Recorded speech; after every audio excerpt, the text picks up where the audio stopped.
Mina lento lena ingiphatha kabuhlungu yokuthi umalume yena uyaphika kuze kuzoba yimanje. Yebo umalume oGugu kufanele aphume ejele. Yewe usedonsile kakhulu lo mnyaka le aseyidonsile. Kodwa umalume oGugu mina bengikufisa naye ukuthi mangabe yizwa lento imina uNonhle ngikhona ngiyaphila. Iqiniso lakhe ngicela livume. Kungaze kulimala abanye abantu abasemaceleni babekade bengahlangene. Sasinaye la sesilala khona sasinaye sobabili.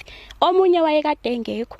Mina lento le yangihlumeza kakhulu la emphakathini ngithukwa ingane zize zilinganise ezinye zithi zona zinamehla u3 awu2 lawa ababuka ngawo elinye lingaphansi enkomeni ngoku mina ngizazi kahle ukuthi mina ngenzeka lonto.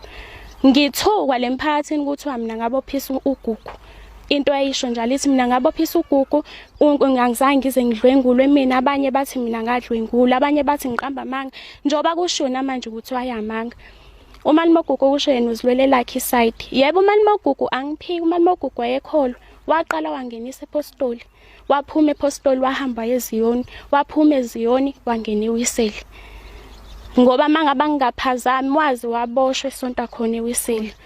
So umalume oGugu ntambama wayengithatha ahamba yolala nami embedeni wakhe. Ngangilala naye nje ubusuku bonke. Umalume oGugu lento akazange azayenze kumina kube kanye. Wayenza kaningi. Engifaka into yakhe yokuchama ngaphambili nangemuva. Bandla sisi angifuni uqamba amanga ngifunde esinye isifundo ukuthi mawusukumela ingane eyintombazane wahamba waye emaphoyiseni kuyaphoqa ukuthi yangoba isukubhlungu inhliziyo yakho.